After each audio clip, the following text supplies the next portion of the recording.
जो इन्होंने अवमानना करी है सुप्रीम कोर्ट की, उस अवमानना में एसबीआई के ऊपर जो है, मैं तो ये कहता हूँ सख्त से सख्त कार्रवाई होनी चाहिए, क्योंकि कहीं ना कहीं एसबीआई हो, आरबीआई हो और जो तमाम सरकारी एजेंसियां हो, ये सब सरकार के इशारे पे काम कर रही हैं। मतलब है, चुनाव तो अभी हो रहा है, अप्रैल में चुनाव हो जाएगा, चुनाव के बाद आप क्या दोगे क्या नहीं दोगे उससे क्या लेना देना है। आपने हजारों करोड़ रुपए का माल डकार रखा है बीजेपी के लोगों ने, और ये सरकारी मशीनरी का जो दुरुपयोग कर रहे हैं, हम तो ये कहते हैं एसबीआई के साथ साथ और जो तमाम एजेंसियां हैं इनकी, उन पे भी सुप्रीम कोर्ट का नोटिस जाना चाहिए। मतलब समय दे देगा एसबीआई को या फिर वही भाई 11 तारीख को सुनवाई है। मैं तो ये मानता हूँ कि कोर्ट के जो आदेश की अवहेलना के केस में सुप्रीम कोर्ट को एसबीआई को फटकार के साथ साथ सिर्फ फटकार से काम नहीं चलेगा, जुर्माना भी करना चाहिए। कंटेम्प्ट ऑफ कोर्ट क्या है? बिल्कुल कंटेम्प्ट ऑफ कोर्ट है, और इसमें सख्त कार्रवाई को दिया जा रहा है, टाटा को दिया जा रहा है, बिरला को दिया जा रहा है, जो बड़े बड़े बिजनेसमैनों को दिया जा रहा है। तो क्यों दिया जा रहा है? क्योंकि इलेक्टोरल बॉन्ड के नाम से उनसे पैसे लिए जा रहे हैं, रिश्वत ली जा रही है। मोदी जी क्या कह रहे हैं साहब, मैं तो कृष्ण सुदामा वाली हमारी दोस्ती है, उसमें जो डायरेक्टर वगैरह है वो भी हो सकता है उनकी अंतरात्मा की आवाज़ सुन के वो भी बीजेपी से चुनाव लड़ने को आ जाए। तो यही फैशन चल रहा है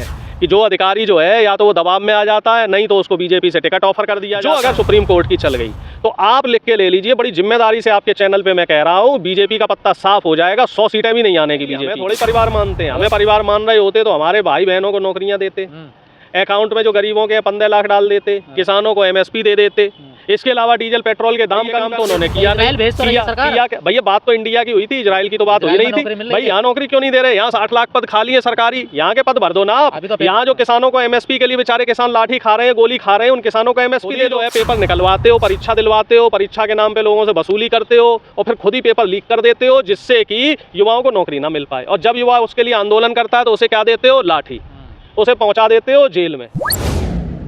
सर 15 फरवरी को सुप्रीम कोर्ट ने एक बड़ा फैसला दिया, जो चुनावी चंदा है उसका हिसाब देना था 6 तारीख को, जो निकल चुकी है, लेकिन एसबीआई ने जो इलेक्टोरल बॉन्ड है उसका हिसाब देने से मना कर दिया और जून तक का समय मांगा है। उन्होंने एक एप्लीकेशन लगाई है सुप्रीम कोर्ट में। तो पूरे मामले को आप कैसे देख रहे हैं? देखो, सबसे पहली बात तो ये है, सुप्रीम कोर्ट का जो फैसला आया इसका सम्मान है, लेकिन इसमें सुप्रीम कोर्ट को थोड़ी और चाबुक जो है एसबीआई पे कसनी चाहिए, क्योंकि जब 6 तारीख तक का आपको समय दिया गया, और कोई ऐसा थोड़ा ही है कि इसमें बहुत ज़्यादा काम लगना है। भैया आजकल तो इंटरनेट का ज़माना है, हाईटेक ज़माना है, 2 मिनट में सारी डिटेल निकलनी है। कुल मिला के 44,000 ट्रांजैक्शन हुए हैं, और 44,000 ट्रांजैक्शन को ट्रैक करने में 5 मिनट से ज़्यादा का समय नहीं लगता है। और जो इन्होंने अवमानना करी है सुप्रीम कोर्ट की, उस अवमानना में एसबीआई के ऊपर जो है, मैं तो ये कहता हूँ सख्त से सख्त कार्रवाई होनी चाहिए, क्योंकि कहीं ना कहीं एसबीआई हो, आरबीआई हो और जो तमाम सरकारी एजेंसियां हो, ये सब सरकार के इशारे पे काम कर रही हैं। भाई 30 जून तक का क्या मतलब है? चुनाव तो अभी हो रहा है, अप्रैल में चुनाव हो जाएगा, चुनाव के बाद आप क्या दोगे क्या नहीं दोगे उससे क्या लेना देना है भाई जो आपने हजारों करोड़ रुपए का माल डकार रखा है बीजेपी के लोगों ने, और ये सरकारी मशीनरी का जो दुरुपयोग कर रहे हैं, हम तो ये कहते हैं कि एसबीआई के साथ साथ और जो तमाम एजेंसियां हैं इनकी, उन पे भी सुप्रीम कोर्ट का नोटिस जाना चाहिए। पीएम केयर फंड की भी जांच होनी चाहिए कि वो फंड का पैसा कहाँ गया। जो बीजेपी के मलाईदार जो जितने भी कार्यालय बन रहे हैं, वो पैसा उधर लगा है, और जो इधर नेता खरीदे जा रहे हैं, जो बैक डोर से विधायकों की खरीद फरोख्त हो रही है, बैक डोर से जो सरकारें तोड़ी जा रही हैं, ये सारा पैसा उधर जा रहा है। और इसमें पूरी की पूरी जो साजिश है, वो पीएमओ से सारी फाइलें जाती हैं, और पीएमओ के इशारे पे ये सारा काम हो रहा है। और मैं तो ये कहता हूँ कि सुप्रीम कोर्ट को इस समय डरना नहीं चाहिए, क्योंकि ये मौका बहुत बढ़िया है। जितनी भड़ास है चंचूड़ सिंह जी अभी निकाल लें, ऐसा काम ना करें जैसे वो भैया वो बंगाल के एक जो है जज साहब, उन्होंने किया है कि 5 साल तो बीजेपी के इशारे पे काम करते रहे, और चुनाव से पहले अब कह रहे हैं जी सोच रहा हूँ कि जो है कम से कम एक अपना संन्यास लेके जो अपनी नौकरी से चुनाव लड़ लो। तो इस तरह का काम नहीं होना चाहिए, क्योंकि ज़्यादातर जो सरकारी अधिकारी हैं वो आजकल यही काम कर रहे हैं। अब चाहे ईवीएम वाला देख लो, तो उसमें भी कई जो है बीजेपी के अधिकारी निकले थे उस बोर्ड में। तो अब सुप्रीम कोर्ट मतलब समय दे देगा एसबीआई को या फिर वही? भाई 11 तारीख को सुनवाई है। मैं तो ये मानता हूँ कि कोर्ट के जो आदेश की अवहेलना के केस में सुप्रीम कोर्ट को एसबीआई को फटकार लगानी चाहिए, और फटकार के साथ साथ सिर्फ फटकार से काम नहीं चलेगा, जुर्माना भी करना चाहिए। कंटेम्प्ट ऑफ कोर्ट क्या है? बिल्कुल कंटेम्प्ट ऑफ कोर्ट है, और इसमें सख्त कार्रवाई होनी चाहिए, और सरकार को भी इसमें आड़े हाथों लेना चाहिए कि सरकार जो है इस तरीके का काम क्यों करवा रही है। ये तो किसी से छुपा ही नहीं है। सरकार एसबीआई किसे बचाएगी आप बताओ? एसबीआई कांग्रेस को बचाएगी, एसबीआई बहुजन समाज पार्टी को बचाएगी, किसे बचा रही है? सबसे ज्यादा पैसा जिसका आया है एसबीआई उसे ही तो बचाएगी। भाई 90% पैसा तो बीजेपी का है, और ये रिकॉर्ड तो सिर्फ 4 साल का है, 2018 से बाद के। अरे सारा रिकॉर्ड निकाल लो ना, 2014 से अब तक का निकाल लो, तो पता चले लाखों करोड़। हाँ, ये तो वही तो कह रहा हूँ, 2-3 साल का मामला है, पूरा निकालो ना 2014 से बाद का, तब पता लगेगा कि बीजेपी ने कितना माल डकारा है। नोटबंदी के टाइम का निकालो ना, जीएसटी के टाइम का निकालो ना, कोविड के टाइम का भी पूरा डाटा नहीं है इसमें, कोविड के टाइम का भी पूरा डाटा निकालो, और जो CSR फंड के नाम पे माल डका रहा है वो भी डाटा निकालो, तो सारा डाटा है। इस समय हम तो कह रहे हैं कि लोहा गर्म है और मार दो चोट, गर्म लोहे पे ही चोट मार दो, और पूरा दूध का दूध हो जाए, पानी का पानी हो जाए, सारी चीजें जो है खुल के बाहर आनी चाहिए। हिसाब देने से डर क्यों रहे हैं ये लोग? चोर है, चोर की दाढ़ी में तिनका, चोरी करी है इन्होंने, मक्कारी करी है इन्होंने, माल डका रहा है भाई साहब, माल डका रहा है बीजेपी के लोगों ने, देश को बेच खाया इन लोगों ने, और देश की जनता ना जान पाए इस वजह से सारी बहानेबाजियां हो रही हैं। और देश की जनता, मैं तो कह रहा हूं कि देश की जनता जानेगी, क्योंकि झूठ ज़्यादा दिन तक छिपता नहीं है। इनका जो झूठ का पुलिंदा है वो फटने वाला है, इनके पाप का घड़ा जो है वो भर चुका है, पाप का घड़ा, पाप का घड़ा इनका धीरे धीरे करके फूटेगा। क्योंकि एक तो EVM का मामला चल रहा, एक ये हो गया आपका, दूसरा ED CBI वाली भी कलई पूरी इनकी खुल चुकी है, और चौथा जो है इस समय विपक्ष ने मोदी जी के लिए भी घेरेबंदी कर दी कि भाई मोदी जी जिस तरीके की विसंगतियां कर रहे हैं, जहाँ जहाँ इनकी सरकार है वहाँ तो साहब आप बात कर रहे हो, और जहाँ आपकी सरकार नहीं है तो वहाँ आप जो है बिल्कुल खींचतान कर रहे हो। डिजिटल हो गया हर, खासकर बैंकिंग लाइन तो डिजिटल है, तो फिर इतना समय क्यों मांग रही है SBI? भाई बचाना चाह रही। एक बात बताइए हमें, आज की तारीख में ऐसा कौन सा डेटा है जो आपकी उंगलियों पे नहीं है? जब सरकार ये तय कर लेती है, ये देख लेती है कि कितना वोटर है, कौन किस जात का वोटर है, कितना मेल वोटर है, कितना फीमेल वोटर है, जब मोदी जी ने ये पता कर लिया कि कोविड के टाइम पे कितने जो है वो कोरोना के वैक्सीन लगे, उसकी गिनती हो गई इनका, उनके डेटा इनके पास 2 मिनट में आ गए। और ये जो सिर्फ 44,000 ट्रांजैक्शन है, 22,000 ज़्यादा, मतलब इलेक्ट्रो बोल्ड है, हाँ ज़्यादा ट्रांजैक्शन है भी नहीं, गिनती के ट्रांजैक्शन है और उंगलियों पे गिने जा सकते हैं वो।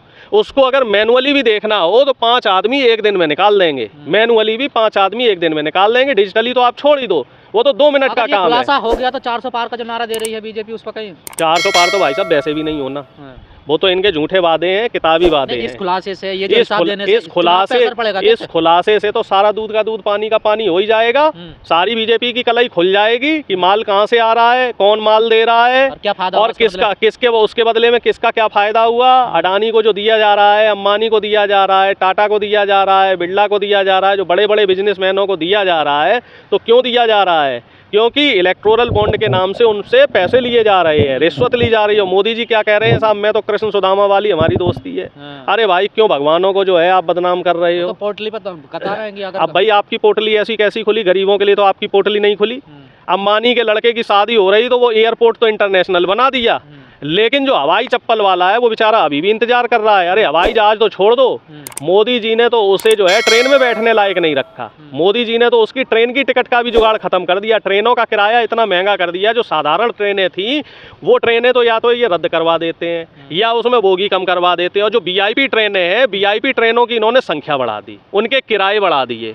तो इस तरह का काम ये इसीलिए कर रहे हैं क्योंकि उधर से भी कुछ पैसा मिल रहा है इनको। सुप्रीम कोर्ट अपने फैसले पे अटीक रहता है तो क्या ये बड़ा झटका माना जाए चुनाव से पहले? भाई देखो, हमें तो ऐसा लग रहा है ये इसमें कुछ चालबाजी खेलेंगे। जो BJP RSS के लोग हैं, जो प्रधानमंत्री है, वो सुप्रीम कोर्ट का जो अधिकारी होंगे उसमें उनकी भी इन्होंने कोई चूड़ी टाइट कर रखी होगी, कोई नब्ज पकड़ रखी होगी, या हो सकता है उसमें जो डायरेक्टर वगैरह हैं वो भी हो सकता है उनकी अंतरात्मा की आवाज़ सुन के वो भी BJP से चुनाव लड़ने को आ जाए।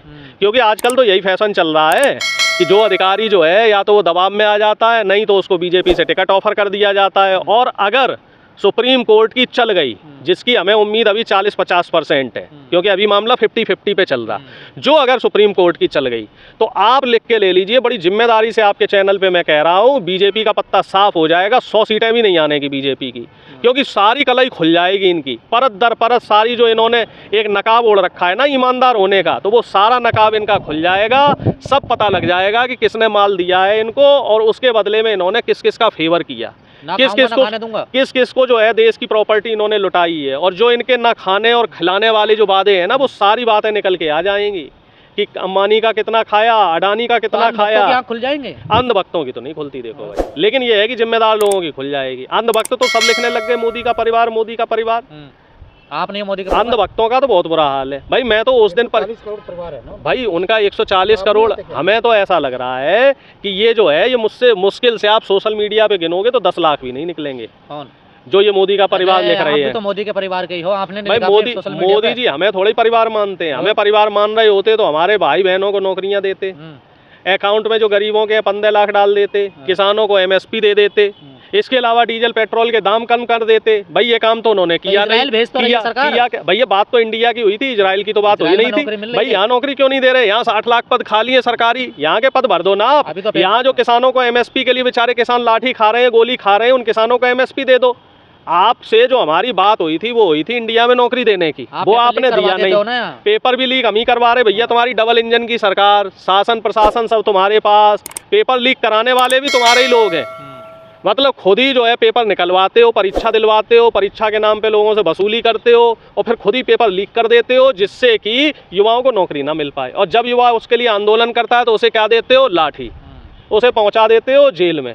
तो ये सरकार की नीति है। सरकार का परिवार सिर्फ और सिर्फ जो है वही है, हम दो हमारे दो वाले जो बड़े बड़े बिजनेसमैन हैं वही मोदी जी का परिवार है, और उन्हीं को मोदी जी बचाने में लगे हैं। और सारा का सारा जो खेल है वो वहीं घूम के आ जाता है कि अगर इलेक्टोरल बॉन्ड वाला मामला खुल गया, अगर सुप्रीम कोर्ट की चल गई, अगर SBI दब गई, तो सारी की जो परत दर परत इनकी कलाई जो है वो खुल के आ जाएगी और बीजेपी का जो है बोरिया बिस्तरा गुल हो जाएगा।